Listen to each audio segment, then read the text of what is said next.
Om Jnanatimirandhasya Jnananjanashalakaya Chakshurunmilitam Yena Tasmai Shri Gurave Namaha.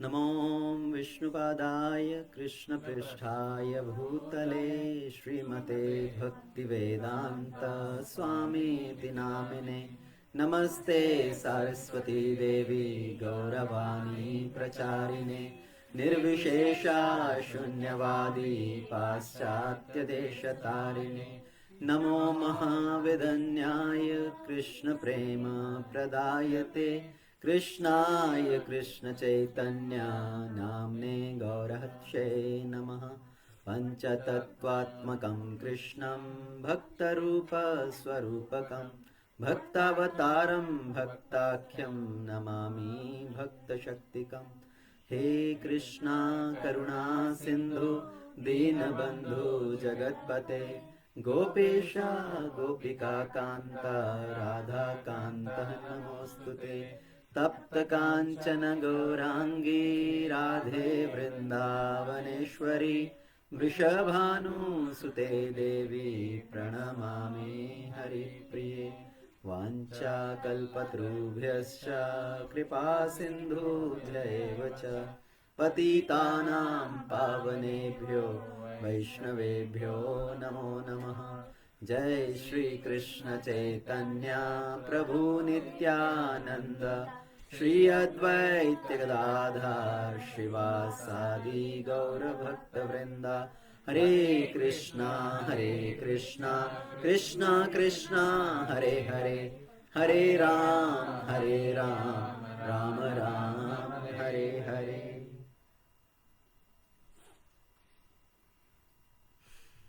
Hare Krishna. So today I thought we'll discuss a special topic which is again based on Bhagavad-Gita. We'll be talking something very special topic based on, we'll take reference to one verse of Bhagavad-Gita, which is a very, very popular verse from Bhagavad-Gita. I hope everybody will know that verse. So we'll take that verse as a reference, and based on that we'll have today's topic. And I titled today's topic as Do Your Best and Leave the Rest to Krishna. So do your best and leave the rest to God. So before we start with that, there is another statement which generally people say, should we rely on our hard work or should we depend on God? Our hard work. Okay. So should we rely on our hard work? Should we do our endeavor or completely depend on Krishna? So most of you are saying answer is rely on your own hard work. So once this is a results left to God, Krishna. Yes, results left to God. So in Abrahamic religion there is this story which is quoted, which says once there was a wagoner. Okay, he was driving his wagon and the wheel of his wagon was stuck in a pothole. And he was praying to Lord, "Oh Lord, please come help me relieve this wheel which is stuck in the pothole." And God spoke, "No luck here. Put your shoulder to the wheel." Means you do your part, right? You put your shoulder. It's not that you completely just don't take responsibility and wait for Krishna, wait for God to do everything for you. So that is also not the right approach. But is it that the result or the endeavor of our work or everything depends completely on ourselves? Generally in this world, people say to achieve something in this world, you have to work hard, right? You work hard to achieve something. Now, is that statement also correct? Yes, we have to do our part, but again, it does not completely depend on our work alone. So in scripture, there are three categories of people defined. Okay? There are three different examples or three different categories we hear about. One category of people is who live their life completely completely being dependent on God. They have completely renounced everything. After fulfilling their responsibilities, their duties, they have completely renounced everything and they live completely on the mercy of Lord. And that vritti, that nature is called a yachak vritti. Yachak means to ask from somebody. A yachak means to not ask from anybody, right? A yachak vritti. This is also known as ajgar vritti. What does ajgar vritti mean? Yeah, ajgar, right? A type of snake. Ajgar does not go here and there to catch something as his food. He just stays on one place opening his mouth. वो अपना मुंह खोल के बैठ जाता है. His mouth is like a big mouth and whatever enters by itself into the mouth he will accept. So ayachak vritti means whatever you get by the mercy of the Lord, by its own accord, they accept that one. That is called ayachak vritti. Now in scripture there is an example. I will quote few examples. Last time also we were talking about Bharat Maharaj. Right, so Bharat Maharaj, he was a great king on whose name the whole land of India, which we know now India, was known as Bharatvarsh. Right, so that was King Bharat. And he renounced everything. He came to the forest to perform austerities, to do tapasya for spiritual realization. And as he was doing his tapasya, he developed to the bhava stage, so much attachment to the Lord. But ultimately he became attached to a deer. एक हिरन के साथ उनका लगाव हो गया. So he was attached to a deer and he was always thinking of the deer. He was thinking, is this deer safe? He is not attacked by any wild animals in the forest. And one day the deer went away and King Bharat, he was so much attached to the deer, he was thinking about him. He left his ashram to search for that deer. And while he was wandering here and there, his foot slipped from the mountain and he fell down and died. Now, what happened? Because he was thinking of the deer, when he gave up his life, here, he was thinking of the deer, and as per the law of the last thought, the law of last thought, okay, we know many laws, Newton's first law, second law, third law, law of thermodynamics, this law and that law. There is law of last thought. Based on that law, what happens? Whatever state of being you remember at the time of death, that state you will acquire. So that is the law of last thought. Yam yam vapi smaran bhavam tyajte ante kalevaram tam tam eveti kaunteya sada tad bhava bhavita. Bhagavad-Gita chapter 8, text 5. So whatever our consciousness is at the time of death, that consciousness you will attain. So Bharat Maharaj, because he was thinking of deer, he became a deer. He got a next life as a deer. But because he was very advanced in spiritual progress, with the mercy of Krishna, he had the remembrance of his previous life, that I had renounced everything. I was endeavoring for perfection of life, spiritual perfection. So he remembered all that, and he will not wander here and there. He will stay close to the hermits, the ashrams of the sages. He will just eat some dry grass there. And when he left the body of a deer, in his next life, again he got a human form. He was born as a Brahmana. He was born in the family of a Brahmana in a village. But now, again, he had the remembrance of his two previous lives. His previous life as King Bharat, which he has renounced everything, and his life as a deer. So he had the remembrance of both lives. And he did not want to take any risk this time. So for the external world, he showed himself as a completely dumb and deaf. That I am a retarded person, mentally retarded. So that's how he projected himself. So his father did not educate him much, and as his father died, his brothers also did not give him much value.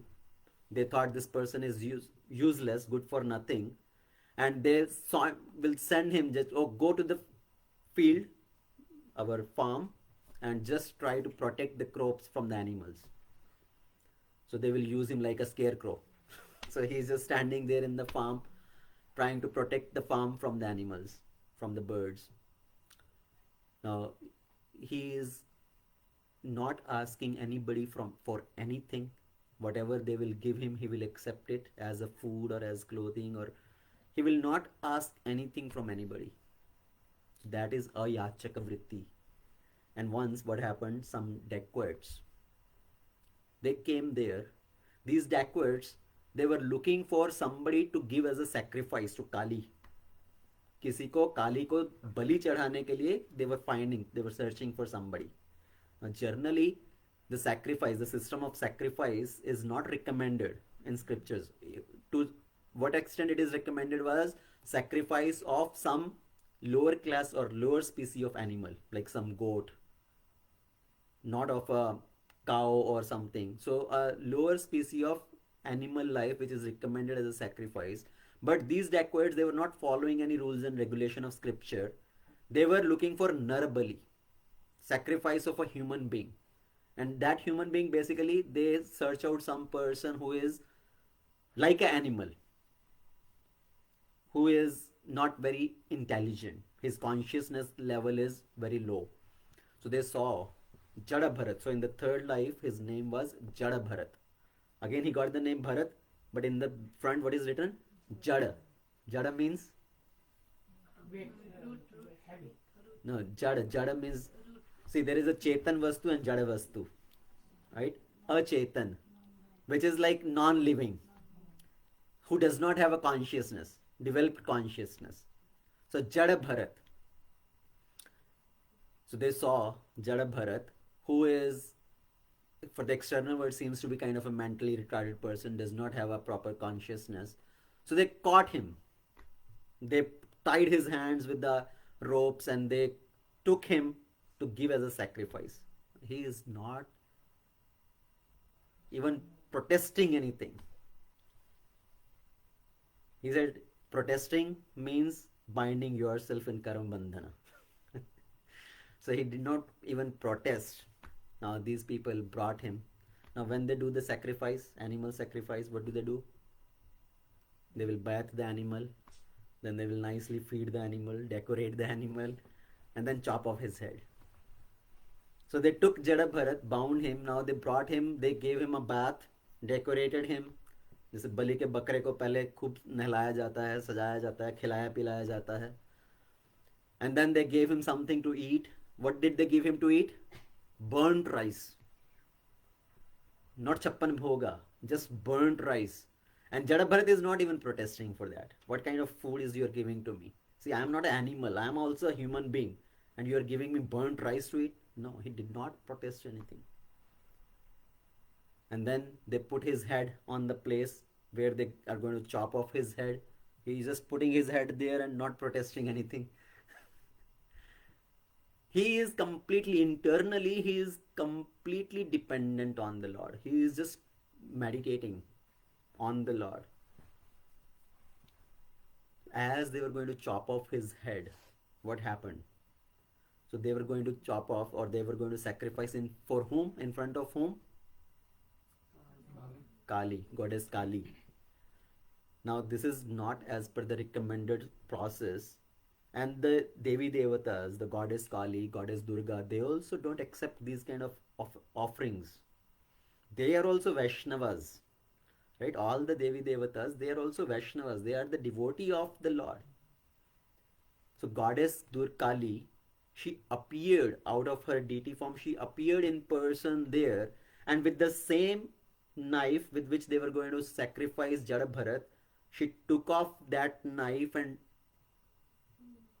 killed all those dacoits, chopped off their heads. So Bharat, Jada Bharat, he was protected. Now in his case, did he do his endeavor? No, he did not do anything. He was completely relying on God. No protest also. Please let me go, leave me, leave me. Did not do anything. So that is first category of people which live on the principle of ayachaka vritti, completely relying on the mercy of the Lord. Now, that is not ordinary thing. We cannot imitate that. Somebody who is at a very high level of consciousness, very surrendered to the Lord, only that person can act on that platform. Like Prahlad Maharaj also. Prahlad Maharaj, his father Hiranyakashipu ordered his soldiers to kill Prahlad. Right? He was trying to be killed by the weapons. He was thrown from the cliff of mountain. He was put into the burning oil. He was put into the snake pit. He was put under the feet of the elephant. Did he protest? No. He was internally always remembering Lord Vishnu. Rakhe Krishna, mare ke. Mare Krishna, rakhe ke. If Krishna want to protect, nobody can kill. And if Krishna want to kill, nobody can protect. So he was also in the same level of consciousness, not asking for anything, not even protesting, completely dependence on God. So that is first category. Rishabhadev, there is another example from Bhagavatam. Lord Rishabhadev, he sacrificed everything, he renounced everything and went to the forest for doing austerity, and he was living with Ajgara Vritti. Whatever comes, if something comes by itself, the food he will accept, otherwise he will remain hungry. Madhavendra Puri. Madhavendra Puri, he is Guru of Ishwara Puri. Ishwara Puri is Guru of Chaitanya Mahaprabhu. So Madhavendra Puri, he was living in Vrindavan. He is a monk, he is a sannyasi. He was living in Govindakund area in Vrindavan. Generally, the sannyasis, the mendicants, they will go to some houses to beg for alms, beg for food. He will not go anywhere. He is just sitting there and doing his sadhana, chanting the name of the Lord. And Krishna personally came there, brought a pot of milk and offered it to Madhavendra Puri. Madhavendra Puri asked, "Who are you?" He said, "I am Gopal. I live in this village." See, all the mendicants, all the sadhus, they go to different houses to beg for food, to beg for alms. And the Brajbasis, they will give them food. And if somebody does not go to anywhere, I bring personally the food for him. Because I saw you, you are hungry, you are not asking anybody for anything. I personally came to deliver this milk for you. So, ayachaka vritti. Now, the second category. What is the second category? We do our part and rely on Krishna if it happens or does not happen. So the second category of people is yachaka vritti. Yachaka vritti means you ask, if somebody gives, then it is okay. If they don't give, it's okay. So that is the process which all the Goswamis also followed. That is called madhukari. Madhukari. Madhu. What is madhu? Bumblebee. So the madhukari, the bumblebee, he also does madhukari. He goes flower to flower and collects some nectar. So the renounced people, the monks, what do? Generally, they go to different houses. And it's not that they keep going on and on and on. यहाँ से 2 kilo ले लिया, वहाँ से 4 kilo ले लिया, and then keep filling up your bellies. They have a system. They go to only few houses, let's say 5 houses. We hear in the pastime of Sudama also, Sudama Vipra in Krishna Leela. So he also was doing same way. He will go to the houses, 5 houses maximum. If he gets something from the 5 houses, he will accept that. If he doesn't get anything from those 5 houses, that day he will just fast. So do your part up to certain capability, up to certain capacity, and leave the rest on Krishna. So that is the second category. Yachak vritti, that we do our endeavor to certain extent, and we know the strength to do our work, the intelligence to do our work come from Krishna. The third category, what is the third category? We completely rely on our own strength, our own hard work, our own endeavor. Then everything is possible. If you work hard, you will achieve something. Right? That is the general tendency of people in this world. Work hard, work hard, work hard. Everything is depending on your hard work, on your labor. But is that really so? Somebody may be very hard-working person. We know all the laborers, they are hard-working, right? They work hard day and night. Do they earn millions of dollars? So it's not dependent only on our hard work. On what does it depend then?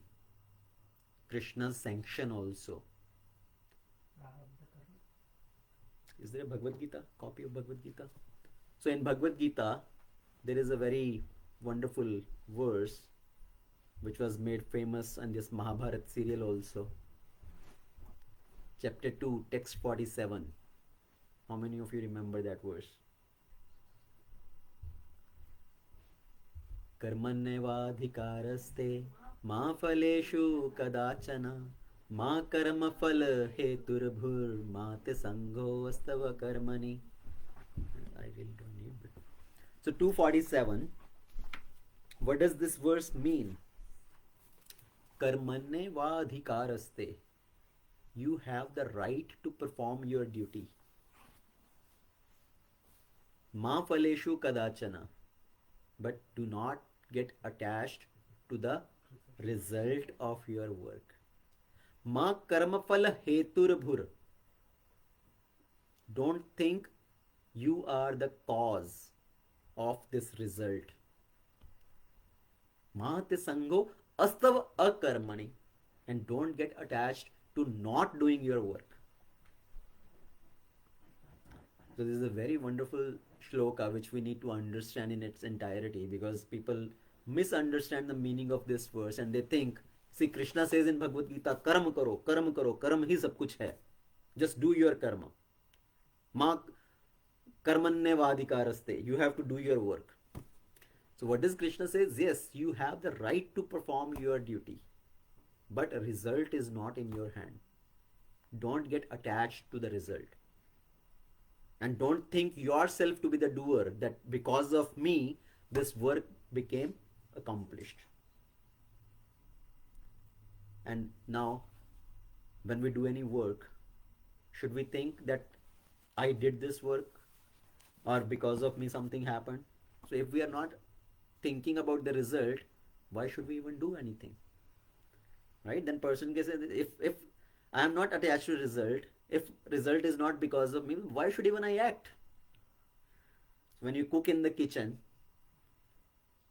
are you worried about the result or not? Is the food going to come out good or not? Are the family members going to like the food or not? When you go to the school, you are worried about, am I going to get good grades or not? So everybody is worried about result. Not worried about that I should do my best, but worried about result.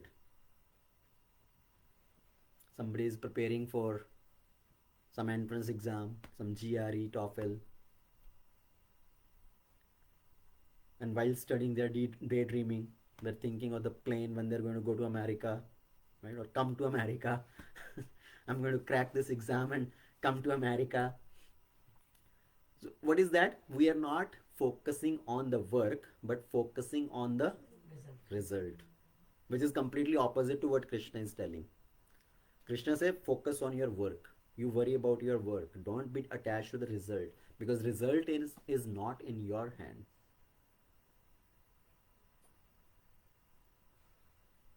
For example, if somebody is having a degree, somebody is a doctor, or somebody is a PhD scholar. So you have the degrees, but the person goes for many interviews and he is not getting the job. Even though he has all these degrees, he is not getting the job. Why? If the result was only in your hand, you have done your degree, now you should be getting the job. But for getting the job, somebody has to accept our degree. Somebody has to accept our hard work. Until somebody accepts our hard work, you are not going to get the result. Right? And there may be another person. So you are saying, I am a PhD, I am a doctor, I'm not getting a job. There is another person who is illiterate person, but he is having 5,000 people working under him. So how does that happen? Who is providing that result? To give the result, somebody has to accept our work. So Krishna, even though he does not need all our work, all our offering, but Krishna accepts our work and provide the result. So he sanctions the result of that work. It's not only dependent on our endeavor. So in Bhagavad-Gita, we can understand based on this verse, what is Krishna saying? That you do your work, but don't get attached to the result. And people in this world, they think, I will work hard. I will provide for myself. I will provide for my family. Everything is dependent on me. And moreover, people see the problems in this world and they want to do a lot of humanitarian work. Right? They want to help others. Once there was a saintly person. He is a great Bhagavad speaker, Bhagavad Kathakar. And he came to America. In America, he was influenced with so much of humanitarian work is going on.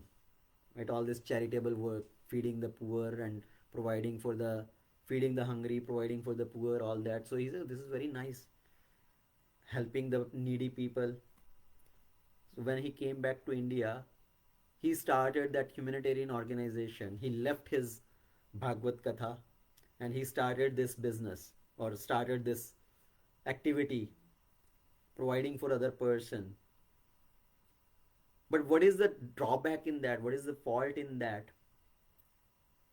You are providing for others, you are helping others, which is good, but what is ultimate good for others?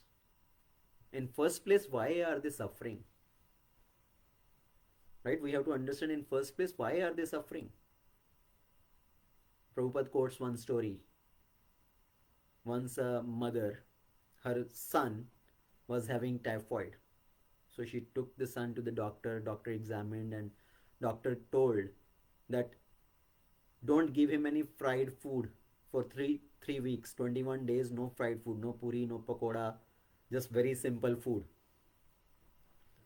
So the mother brought the son back and she said, I'm going to give you very simple food, khichdi, plain khichdi. So 1 day, 2 days, 3 days, he is just relying on that plain khichdi, he is not liking it. One day he is just going on crying and crying, he is asking for some nice food. So mother had gone outside to the market and this son was at home. He is crying and his elder sister was there. Sister said, why are you crying all day? He said, I want to eat some nice food, some puri, pakoda and all. Mother is not giving me. He said, that's all? There is a lot of stuff in the kitchen. Let me go and bring it for you. I will give it to you. So she brought some nice puri pakoda and fed to the boy, fed to her younger brother. And after some time, his body vitals started going astray and he fell unconscious. Mother came back. So what happened? What did you give to him? He said, he was crying and I gave him some puri pakoda to eat. And mother gave a slap, tight slap to the girl. So what was the mistake of the girl? She was trying to help her brother who was crying, but she received a tight slap. Because she did not care for the real good for the brother, what was really needed for him. So, you know what this story tell? What is this analogy? The boy in this story is all the suffering people. The mother is the God. He know what is good for the child and why these people are suffering in first place. He want to cure them. He want to relieve them from their karmic reaction. And this sister is like the humanitarian worker. Oh, you are suffering in this world. I will help you. Let me give something to you. Let me give something to you. You can give them, you can help them, but at the same time, we have to know what is really good for him. Why he is suffering in the first place? Because of his lost relationship with Krishna. Because of not knowing his real identity. So people get into this whole philosophy, do your best, do your work hard, and you can achieve everything in this world. But it does not work like that. Until there is a sanction of Krishna, we cannot get anything. Everybody is bound by their karmic reaction. You may see very hardworking people, but they're still just trying to meet the end. And there is somebody who works only 1 hour a day and he's making millions of dollars. Why?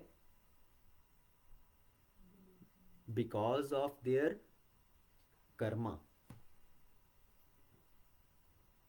Somebody may be very talented, still he may not have enough. So that's why Krishna say how we need to live in this world. Yes, we should do our part. Do your part. So the Bhagavad-Gita has 4 essential teachings. The whole Bhagavad-Gita has 4 essential teachings of Bhagavad-Gita if you want to summarize. Can you plug in the battery?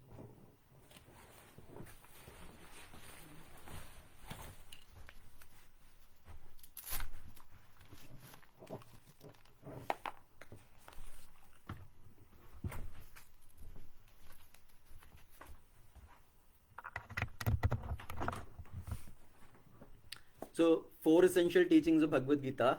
First one, so now pay attention please. First one, acceptance of God. Means we agree to be guided by Krishna. So we accept, yes, God exists, and we accept to be guided by Krishna. So for example, Arjuna, how does this Bhagavad Gita starts? Arjuna says, now I am a surrendered soul unto you. I am a disciple. Please instruct me what is best for me. Before this Mahabharat bar was going to start, both Arjuna and Duryodhana, they went to Krishna for help. So Krishna was in Dwarika. They reached early morning at Krishna's palace. Krishna is sleeping. Arjuna came first and sat at the feet of Krishna. Duryodhana came, puffed up, proud. He saw Arjuna, made his face and sat close to the head of Krishna. So Krishna woke up, he opened his eyes. Whom did he see? Arjuna sitting at the feet. Because when you open eyes, you will see what is in front of you. So he spoke to Arjuna and Duryodhana said, I am also here. Oh, you are also here. What brings you here? We have come to ask for your help. See, this war is going to happen between Kauravas and Pandavas and we want your help. Krishna said, both of you want my help. I am the one person, so I will do one thing. I have two conditions. Or one side, I am alone, without any arms, unarmed. I will be on one side. On another side, my whole army, my Narayani Sena. So he told Arjuna to pick first. Duryodhana said, I came first. I should pick. So actually he had come and he had sat at the head of Krishna first and then Arjuna came. I came first, I should ask. Krishna said, no, Arjuna is younger. He has the right to ask first. And Duryodhana in his mind was thinking, what if he picked whole Narayani Sena? What will I do with useless Krishna? Unarmed. And what did Arjuna ask? Krishna, I did not come here to ask for help from your Narayani Sena. I came here to ask for your help. Krishna says, I am going to be unarmed. I will not lift any weapon in the war. No problem. You just be my guide. You just hold the reins of my horses, guide my chariot in this war field. So what did Arjuna say? He accepted Krishna. He accepted to be guided by Krishna. So that is the first lesson from Bhagavad Gita. Acceptance of God. So we agree to be guided by Krishna. Arjuna gave the reins of horses, reins of his chariot in the hands of Krishna. You drive my chariot, you take the chariot anywhere in the war field. You ask me to fight with Karna, I will fight with Karna. You ask me to fight with Jayadratha, I will fight with Jayadratha. You ask me to fight with Bhisham Pitama, I will fight with Bhisham Pitama. Whatever you tell me to do, I will do that. So working in this world while accepting Krishna, while accepting guidance of Krishna. Second lesson from Bhagavad Gita, aligning with God. First is acceptance of God, second is aligning with God. What does aligning with God mean? We agree to do what Krishna says. Krishna says, Patram Pushpam Phalam Toyam. Just offer me a flower, fruit, water, leaf, whatever you offer me with love and devotion, I will accept that. So whatever Krishna is asking, we offer them. Krishna is not saying Andam Masam. If Krishna asks that, then maybe you can give. But Krishna is not asking those things. Krishna is asking only the things which are in the mode of goodness. So you offer to Krishna whatever is Krishna asking. Krishna says, Yat karoshi, yat yohosi, yat dadhasi. So whatever you offer, whatever you give away, whatever you eat, do that as an offering to me. So we do what Krishna says. Krishna says, Mai arpit mano buddhi. Offer your intelligence. Offer your works unto me. So we accept that. So you agree to be guided by Krishna. You agree to align with Krishna. Align with Krishna means doing what he says. The third one is acting on behalf of Krishna. What does that mean? Acting on behalf of Krishna.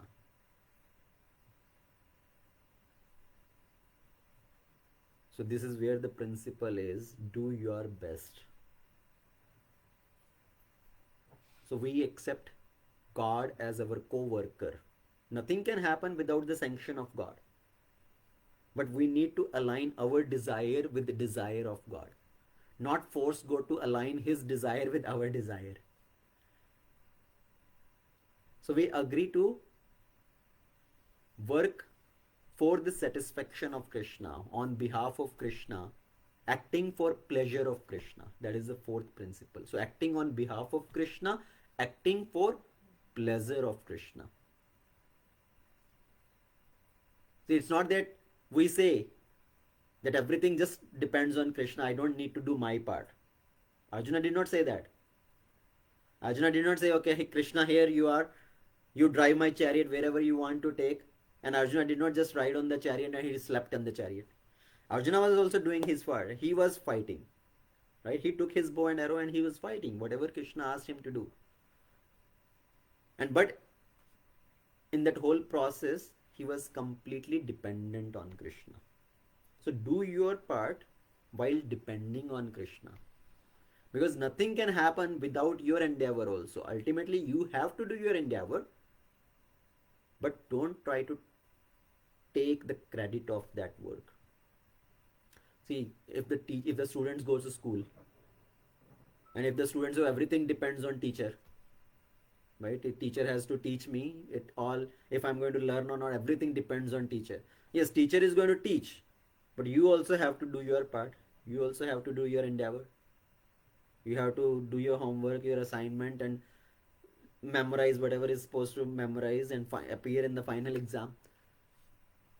So teacher has to do his part, student also has to do his part. Same way, we accept that we and God are co-worker. Same thing with you go for an interview. सब कुछ interviewer के हाथ में है. Everything is in the hands of interviewer. If they select me or don't select me, it's ultimately in their hands. Yes, ultimately it's in their hand, but you have to do your part. You have to answer the questions to the interview panel. So you do your part and then the selection panel is going to do their part. If the farmer think, if it's God's will, I will get good grain, good crop. Why I need to do anything? So farmer, he doesn't even sow the seed. And there is no crop. Another farmer comes to him. Why you did not get any crop? I was not sure if it's going to rain or not. So I even didn't put the seed. So there is a lot of rain, but if you don't even put the seed, from where the crop is going to come? Yes, falling of rain is in hands of Krishna. But you need to do your part of preparing your field, sowing the seed, tilling the land and put the seed in that, then yes, the result is in Krishna's hand if the rain comes or not.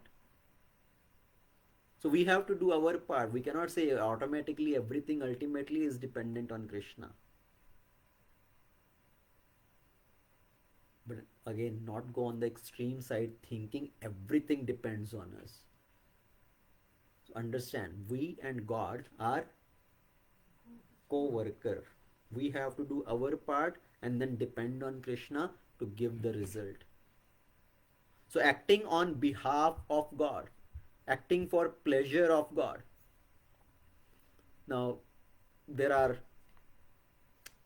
many other people, sometimes they commit some wrong action also, and then they will try to justify, oh, it all happened because of Krishna, because of God. I did not do anything. So how do we understand that part? We know when we do some action, ultimately it's with the sanction of Krishna. Nothing can happen without the sanction of Krishna. Okay, here, let's reflect back on this statement one for a minute. How many of you have heard the statement, भगवान की इच्छा के बिना कुछ पत्ता नहीं हिलता? Right? भगवान की इच्छा के बिना एक पत्ता भी नहीं हिलता. Nothing happened without the will of God. You have heard that statement? Is that statement correct? Correct? So if we say nothing happened without the will of God, भगवान की इच्छा के बिना कुछ नहीं होता, then it justify all the bad things also in this world. That statement is not correct. You know what the correct statement is? Nothing happened without the sanction of God. There is a vast difference in two statements. Saying nothing happened without the will of God versus nothing happened without the sanction of God. There is a big difference in these two statements. What is the difference? Because if we say it's the will of God, it means we are saying Krishna desired this bad thing to happen.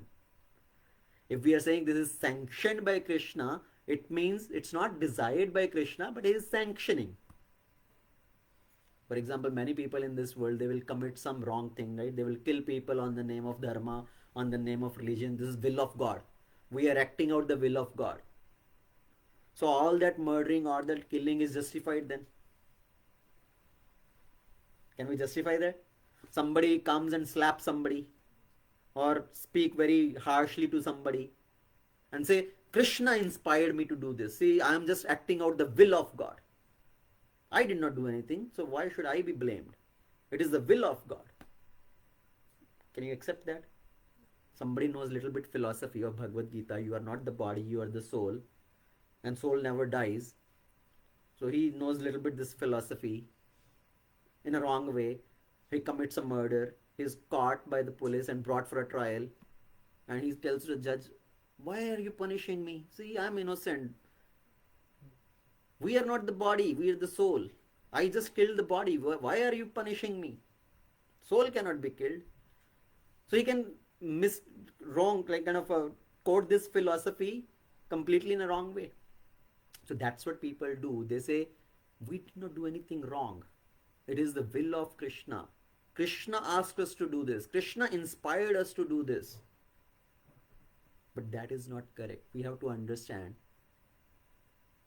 See, one thing is we align our desire with the desire of Krishna. Another thing is we force Krishna to align his desire with our desire. So there is a very big difference. When we align our desire with the desire of Krishna, then the outcome is good result, good activity. When we force Krishna to align his desire with our wrong desire, then the outcome is some negative things in the world. So Krishna can sanction when somebody has too much tendency or some desire to do some wrong activity. Krishna can sanction. Like a mother, sometimes the mother can sanction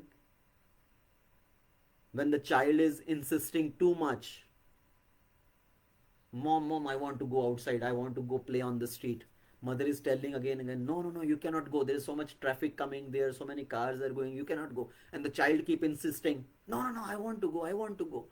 Mother is telling again and again, no, you cannot go. And when the child is insisting so much, finally mother will sanction, okay, go up to this point only and come back in half an hour. So mother sanctions.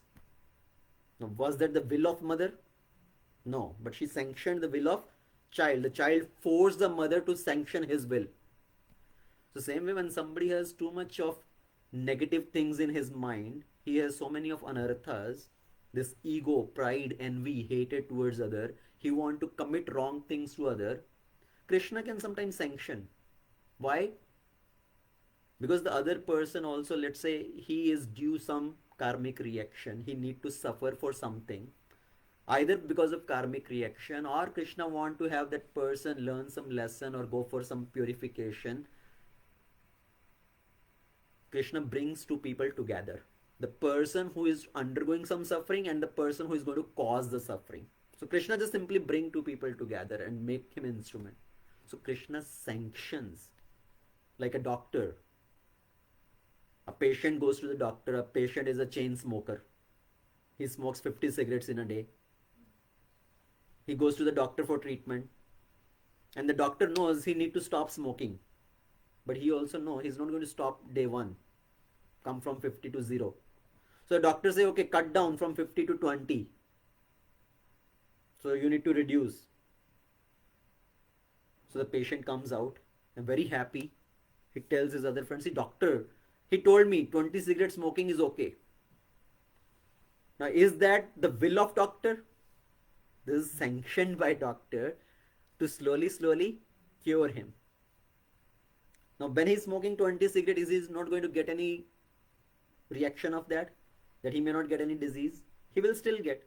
So same way, even though Krishna sanctions our wrongdoings, it does not mean we are not going to get the suffering of our action.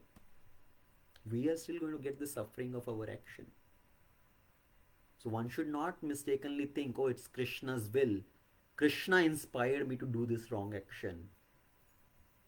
Ultimately, the jiva, the living entity, is responsible for his action.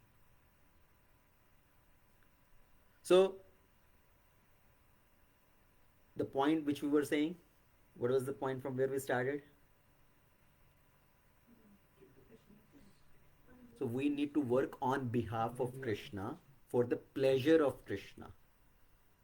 Align our desire with the desire of Krishna. Not force Krishna to align his desire with our desire. Now there are three categories of people. I defined that in Tuesday's class also. Actually 4 categories. I will limit it to 3 here for simplification. So there is a materialist person who is attached to material enjoyment. He is attached to matter, but he is detached from Krishna. He doesn't care about Krishna. So when something good happens, something good happens from him, he want to take the credit of that good work. And when something bad happens, he put the blame on Krishna, God. We see people like that. Mostly people are like that. When they do something, when some good result comes out, then they want to take credit. Oh, I did this. And when something wrong happens, they put the blame on Krishna. Why did God do like this? So that is first category, materialist person. Second category is a impersonalist, Mayavadi. They are detached from matter and they are detached from Krishna also. Yes, they say, yeah, we don't take the credit, we understand. Ultimately, it's a higher power because of which work happens. So they don't take credit of their action, of their good action if some good result come. But at the same time, they don't take result, or they don't take accountability of the bad action also. So ultimately, good or bad, everything God is making it doing. So we are not responsible. The third category, who understand Krishna's plan, devotees. When some good happens, some good result comes, they give the credit to Krishna. Because of Krishna it happened. We are not the doer. Krishna is the one who is giving the strength. Krishna is the one who is giving the intelligence to do this work. So they give the credit to Krishna. But if something bad happens through them, they did something wrong, they take the accountability. Because of my wrong desires, because of my ego, my envy and all that, because of that, this happened. Like Maharaj Yudhishthira, he's such an elevated devotee. This whole war of Mahabharata happened. Was it Pandua's mistake? No. They suffered, right? They were sent to the forest exile for 13 years. They lost their kingdom in a gambling match. And when this whole war happened, when all the Kauravas were destroyed, Yudhishthira Maharaj became the king and he's lamenting. He is thinking, I am such a fallen person. Because of my greed, because of my desire to become the king, all this war happened and all these people got killed because of this greed, my wrong desire. So he was taking all the accountability for all this destruction which happened. So that is the mindset of a devotee. He doesn't want to take the credit of any good work, but he takes responsibility of any bad work. Even though it's not his responsibility actually, still he thinks himself to be so low class.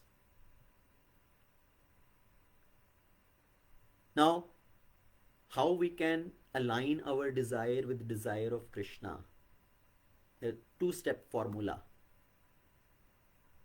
Right, that is the title for today's class. The first formula is do your best. So it does not say do the best. It says do your best. Sometimes people try to manipulate this statement. When you say, I will try to do my best, people want to encourage you. What if your best is not good enough? What can I do? I will do my best. Right? People try to manipulate the philosophy. So do your best. It does not say do the best. Somebody else's best may be better than our best. You do as per your capability. There are so many examples in scripture where people acted as per their credibility or their strength, and Lord was completely pleased, satisfied with them. The first example is from Ramayana, when the Setu Bandhan is going on, when they are building the bridge to go to the Lanka. So all the Vanaras, they are bringing big boulders to put in the ocean. Hanuman is bringing big boulders and he is putting that in the ocean. And there was one small squirrel. And this squirrel, she is thinking, let me also help in Lord Ram's mission. So she is going and bringing some grains of sand and putting in between those boulders, the stones. Because ultimately to hold those stones together, you have to fill the sand in between to tie them together. So she is bringing some small grains of sand and putting there. And Hanuman is bringing big boulder. Hanuman saw this squirrel. And this squirrel is jumping around the feet of the Vanaras and they are getting disturbed. And Hanuman says, see, we are doing such a big task and this squirrel, what task is she doing? She's just disturbing us. And the matter went to Lord Ramachandra. If we are doing such a big task and she is doing a very small task, let her just sit aside. Hanuman ने बोला squirrel को, you just sit down, तुम्हारे नाम का भी एक दो पत्थर मैं डाल दूंगा. Just sit down and I will put 2 stones on your name. Squirrel said, no, I also want to serve Lord Ramachandra. So the matter went to Lord Ramachandra. And Lord Ramachandra, when he heard this whole thing, the squirrel has so much desire to serve me, she also want to contribute. Lord Ram was very pleased. Lord Ram told Hanuman, see, you are doing as per your capability. You are bringing big boulders. And she is doing as per her capability. I am pleased with both of your work. And Lord Ram actually showed special mercy. He took the squirrel on his shoulder and put his 3 fingers on the back of squirrel. And that's since when the squirrel got those 3 lines on their back.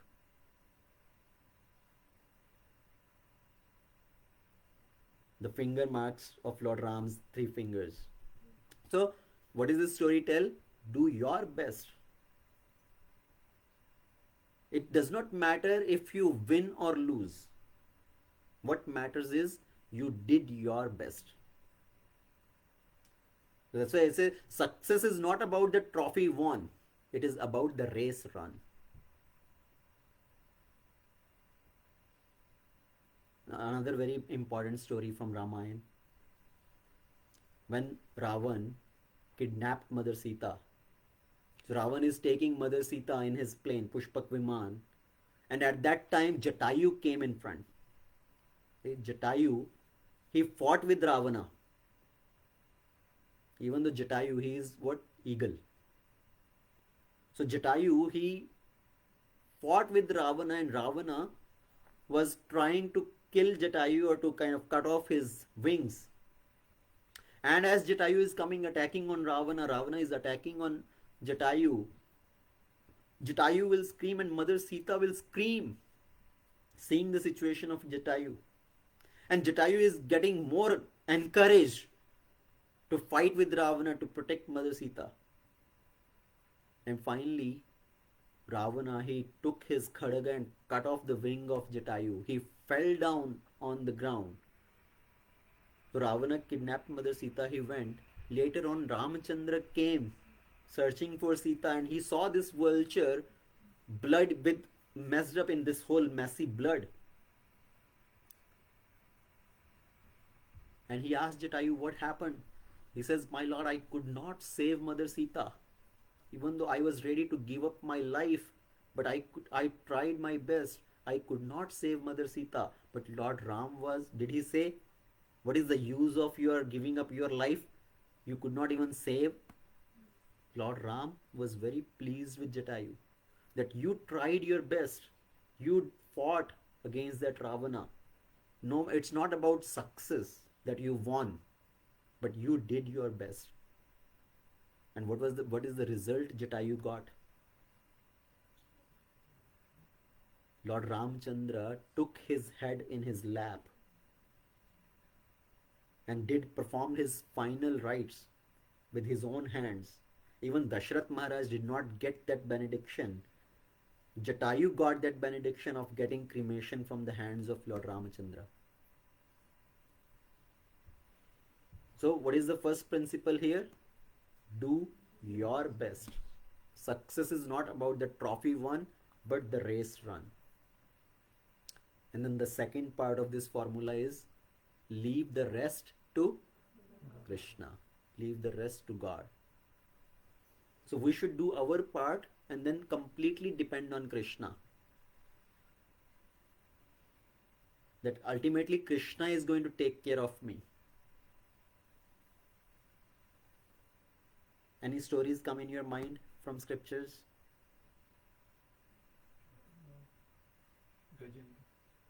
Gajendra, okay. So first Gajendra was completely depending on his own strength. Right? So it does not really fit into that, but yes, we can maybe take that story.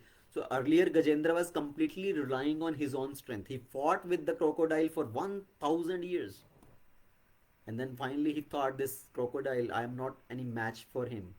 He is inside water, he is gaining strength, and I am losing my strength. So then he relied on Krishna. He called out to Krishna. So Krishna came and protected him. So another story is actually for do your best and leave the rest to Krishna. There are so many pastimes from Mahabharata. First one, the pastime of one day Bhisham Pitama, or let's take the pastime of Jayadratha first. Right, when they killed, that happened later. So let's go in sequence. Bhisham Pitama, 9 days Bhisham Pitama fought. Still, Duryodhana was not pleased. Duryodhana was blaming on Bhisham Pitama that you are having soft corners towards the Pandavas. You are not killing them. You are on their side actually. So he insulted Bhisham Pitama, and Bhisham Pitama, because to please Duryodhana, he said, tomorrow I am going to kill all the 5 Pandavas. Here are these 5 special arrows. With these 5 arrows, I'm going to kill 5 Pandavas tomorrow. And Duryodhana said, okay, you give these 5 arrows to me, I will keep them safe. So Bhishma Pitama gave those 5 arrows to Duryodhana. Now, on the other side, the Pandavas at night, after the full day of war, the Pandavas are taking rest in their shivar, in their tent. Krishna is worried because Krishna knows everything. So Krishna goes to goes to Arjuna. Hey Arjuna, wake up, wake up. You know what is happening? Your life is in danger. Tomorrow Bhishma Pitama is going to kill all 5 of you. And Arjuna is telling Krishna, Krishna, please let me sleep. I am very tired. It's your worry. You figure out what to do. Krishna, he goes to Draupadi. So Draupadi, he tells Draupadi that you come with me, you go to the tent of Bhishma Pitama.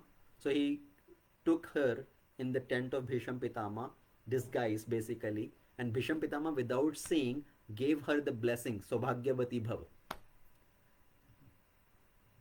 So when she gave that blessing, finally he came to know it's Draupadi, and he gave the blessing Saubhagyavati Bhav, that right now just I gave you the blessing that your husbands be live long. Now how can I kill them tomorrow? And then he's, oh, who can do this? Only Krishna, because he is Antaryami. He knows everything. Who else can know this secret talk which happened between me and Duryodhana here? How can he know? Because he is God. He knows everything. So even though Arjuna is doing his best in the war, ultimately on whom the result depends? Krishna. So do your best, but leave the rest to Krishna. And then the another story, same thing, when Arjuna vowed to kill Jayadratha before sunset, when Jayadratha killed Abhimanyu. I mean, not Jayadratha alone, but 5 other warriors together, they killed Abhimanyu. But Arjuna came to know Jayadratha was the root cause. He blocked the way of other soldiers to go behind Abhimanyu, and Abhimanyu was caught into that Chakravyuh. So Jayadratha is the root cause, and he vowed to kill Jayadratha before sunset. So he took a vow, I will kill Jayadratha before sunset, otherwise I will enter into fire. How can Krishna see his great devotee and a friend give up his life? So next day war is going on, and the Kauravas have planned to distract Arjuna in different fighting with other people. So they have taken Arjuna far long away, far distance, and finally Arjuna comes back searching for Jayadratha. Jayadratha is hiding in the back. All the soldiers, all the other warriors are protecting him as a shield.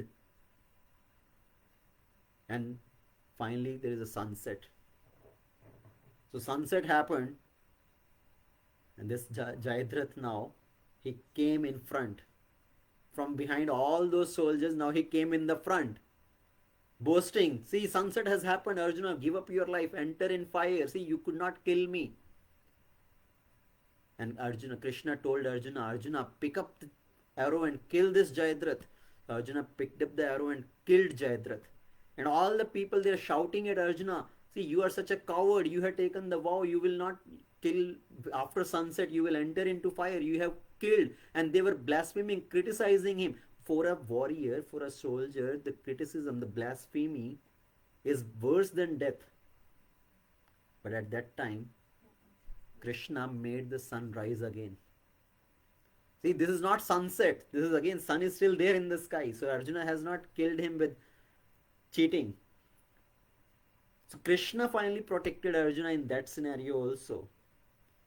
Arjuna was trying his best all day to kill Jayadratha, to fight with Jayadratha. But ultimately,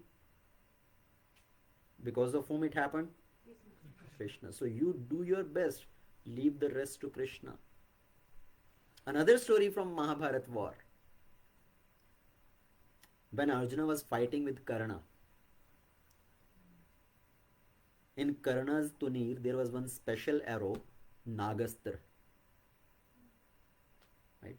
The snake weapon. It's not really a snake weapon. Arjuna, Karna had the regular weapon, but there was a snake which entered into that.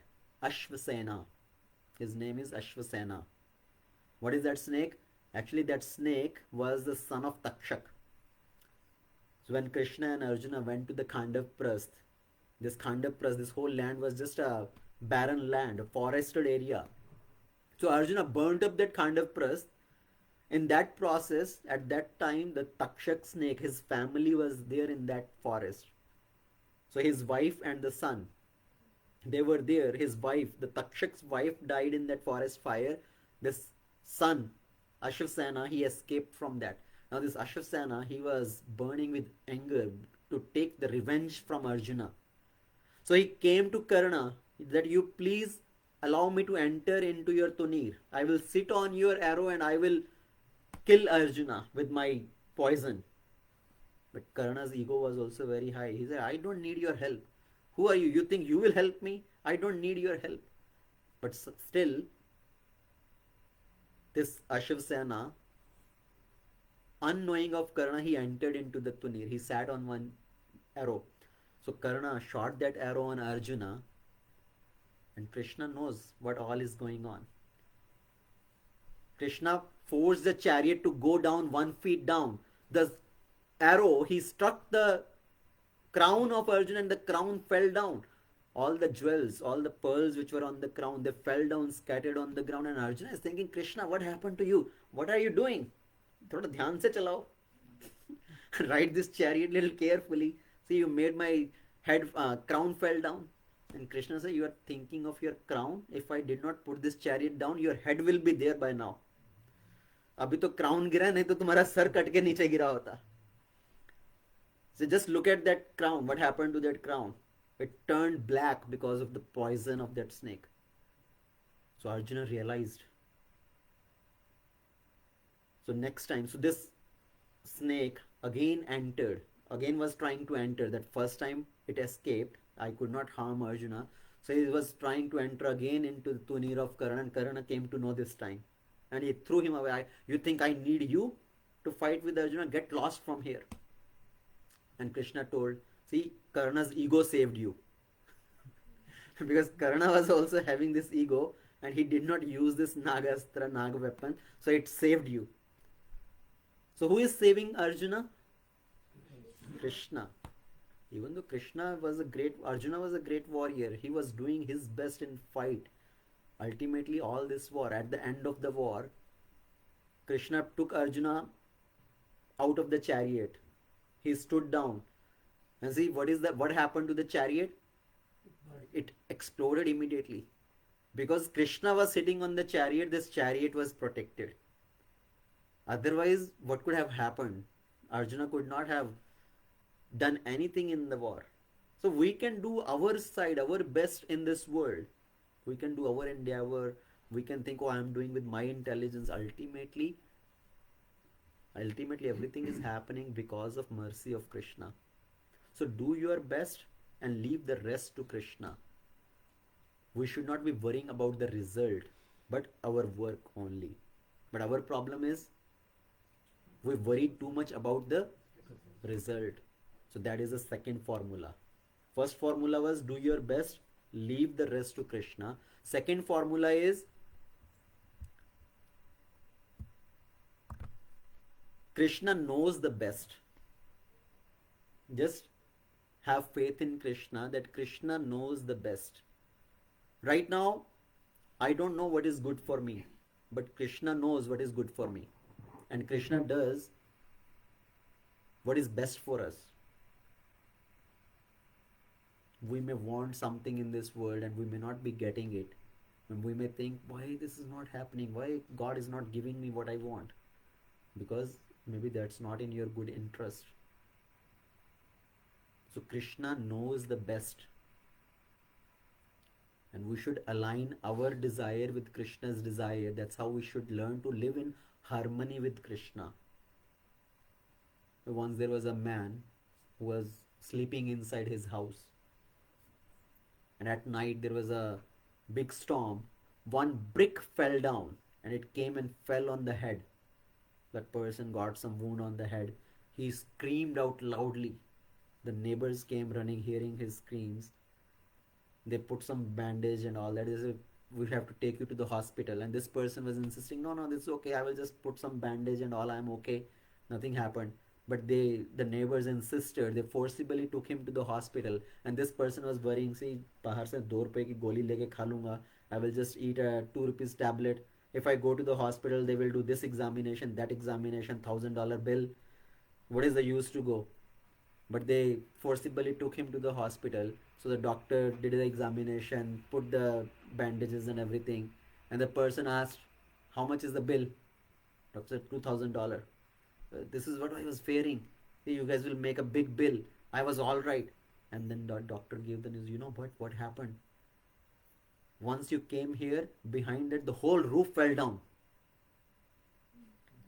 So now this person thought, oh, if I was in my house, the whole roof could have fell down on me and I could have died under that roof. So by throwing one brick on the person, Krishna took him out from that house before the whole roof fell down.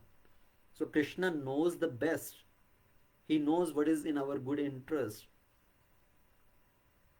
Another story is one person, he was so frustrated in his life. I'm a failure. And he wanted to commit suicide. He went on to the mountain hill to jump down from that mountain to commit suicide. And at that time, under that mountain, at the foothill of that mountain, there was a lake. And the princesses, Rajkumari, along with her friends, she had come there to take a bath, to play around in that water, do some sporting in that water. So as this princess, she is playing around in that water, a crocodile came. And crocodile is moving towards these girls to swallow them. And at that time, this person from the mountain top, he jumped down to commit suicide. And he came down and fell right in front of the crocodile, chapak, and this crocodile got scared and ran away. So what happened? So all these girls who were scared seeing this crocodile, they saw this hero, he jumped from the hill to save us. He protected our lives. So this person who was a failure, who was a frustrated, he immediately became a hero. They took him to the palace. The king honored him and he married his daughter with this person and gave him the kingdom. He made him the next king. See, on one side, this person, he is a complete failure. He's thinking, what is the use of my life? And few moments later, he got everything. He is a next king now. So we don't know what is good for me, why all this is happening with me. We have to rely on Krishna's plan. Krishna knows what is best for us. Krishna may not give us what we want, but Krishna gives us what we need. Because the suffering in this life also come for us to grow in this life. We have to go through suffering to grow through the life. This is a statement by Gaur Gopal Prabhu. I'm just stealing it from his lecture. So he makes this statement. To grow through life, we have to go through life. Because otherwise, if we are not challenged in life, if we are not going through some sufferings in life, we will not grow, we will not learn. If everything comes so easy, if we just get whatever we want, we will not learn in life. See, the butterfly, when the butterfly comes out of the cocoon, the butterfly has to struggle so much before it can come out of the cocoon. But if the person watching from outside, he thinks, oh, this small insect butterfly is struggling so hard, let me help him cut the cocoon from outside with the knife. See, if an engineer or a doctor goes and cut off with the knife, that with the blade, the butterfly comes out, but the person realizes, see, this butterfly, because it did not have to struggle, his wings did not even grow fully. His wings did not even grow, and after some time the butterfly died. So for the butterfly to actually gain that healthy body, the healthy wings, it need to do that struggle first. So for us also in life, we need to go through some struggle before we can realize something, we can attain something. So do your best, leave the rest to Krishna. And the second formula is Krishna knows the best, what is best for us. So there is a very wonderful actually poem on this one. It says, before that actually there is another statement which says, once I asked God, please give me flower, and God gave me a cactus plant. I asked God, please give me butterfly, and God gave me an insect. But later on, that cactus, a flower bloomed on that cactus, and that insect transformed into a butterfly. So the message, what is the message here? God may not give us what we want, but God wants us to wait for the right time. He waits for the right time because He knows all the best that He can give. So the concluding statement, a very wonderful poem on this one. I asked for strength, and the God gave me difficulties to make me strong. I asked for wisdom, and the God gave me problems to solve. I asked for prosperity, and the God gave me brain and the brawn to work. I asked for courage, the God gave me dangers to overcome.